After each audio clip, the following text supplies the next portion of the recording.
Welcome back. We're breezing along through a terrific Tuesday here on Liquid Lunch. You're watching the show every day from noon to 2 Eastern, Monday to Friday from the Newsmax headquarters high atop Midtown Manhattan. And joining us again today is Scott Shay. He's the chairman and founder of Signature Bank. He's also the author of the book In Good Faith. And Scott, thank you for joining us again on Liquid Lunch. I really appreciate you being here with us. And you know, I saw General Mattis was going around last week talking on his book tour, and he used a term. He said that society is corrosive right now. It's just corroding around the edges, and it's getting worse. And they were trying to pigeonhole him into saying, well, isn't that because of Trump? And he said, this has been like not one president. This has been like 3 presidents. Right. That there's just a corrosive nature to society, and whether it's social media and all these things. But there's a recent report out there that says only 30% of millennials think God or faith is important. And I know you have a much different opinion on that. Sure, and I think General Mattis is actually correct in his overall diagnosis, in that Americans are losing faith in God. And G.K. Chesterton said something that was really, really insightful. He said, when people stop believing in God, they'll believe in anything. And that's what's going on. We've actually found people, I mean, we find that in the United States, people are glomming on to whoever leader they can find, sort of parking their reason at the door and following whatever they're told. And what really worries me is that the U.S. is sort of tribalizing into different camps with their own idolatrous leaders, whether you like them or you don't like them. But the key to what has made America great is that it's really been the golden rule, is that, you know, the other person, I don't want to do something bad to him that I wouldn't want done to myself. And yet what's happening is, and you can see this in poll after poll, that Americans more and more don't care about what happens to people who don't care about them.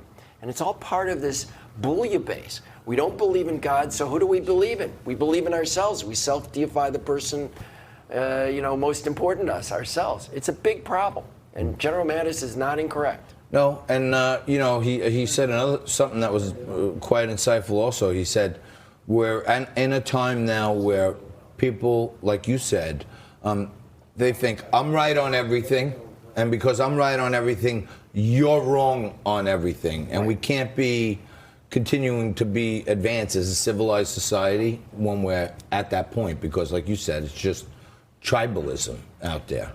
And look, we're seeing that on the right and on the left. I mean, on the extreme right and on the extreme left, you know, in terms of white supremacists who are just willing to believe whatever their leaders tell them, that's a real problem. And on the far left, we're seeing that as well, where people are starting to believe all sorts of amazing things before even breakfast. Forget about liquid lunch. They're willing to believe that, you know, all debts can be repaid. A student loan, I remember repaying my student loan, you know, and thinking that that's somehow a good thing. All medical debts can be repaid. So it's a serious problem, and I think it goes to the very crux of our political system, which can't survive when people don't think that we all share a common fate, a common bond, and that our role isn't to dominate the other side as opposed to work with the other side. Scott, and so good to have you back. It's so rare to have someone that's such an expert on both the culture,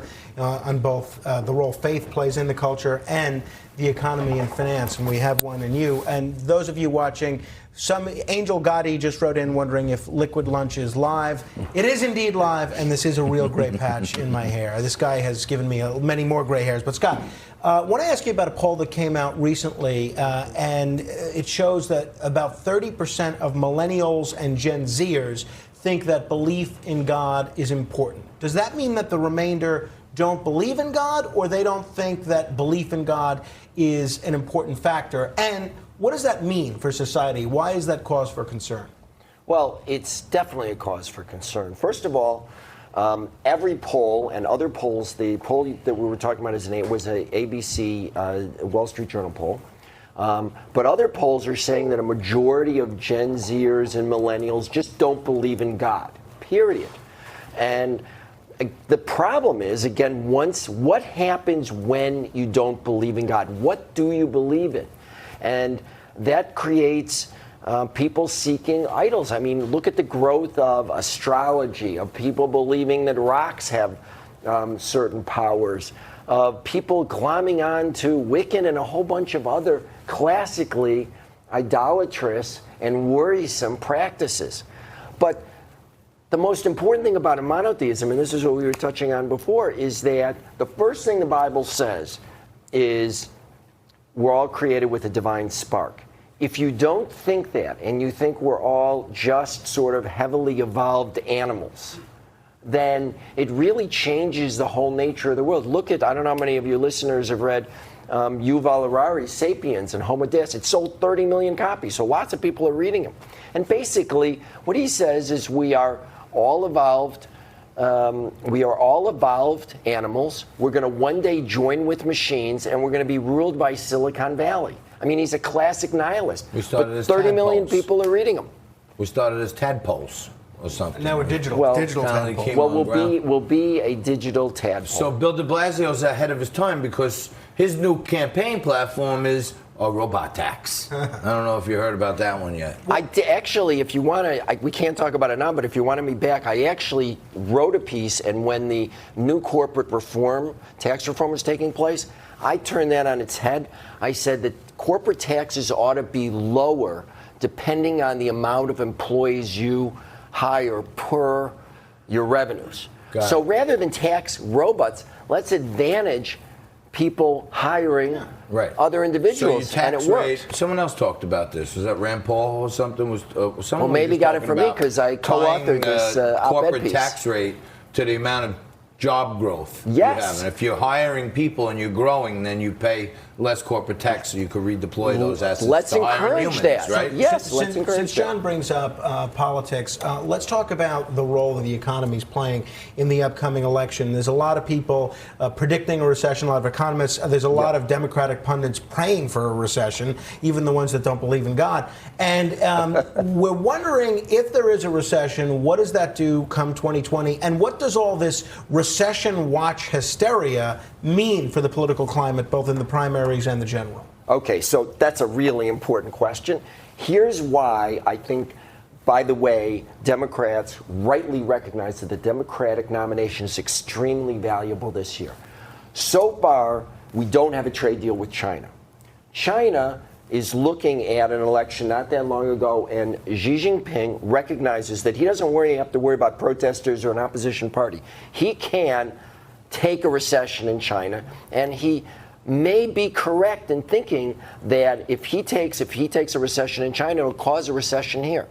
Now, here's the thing to remember.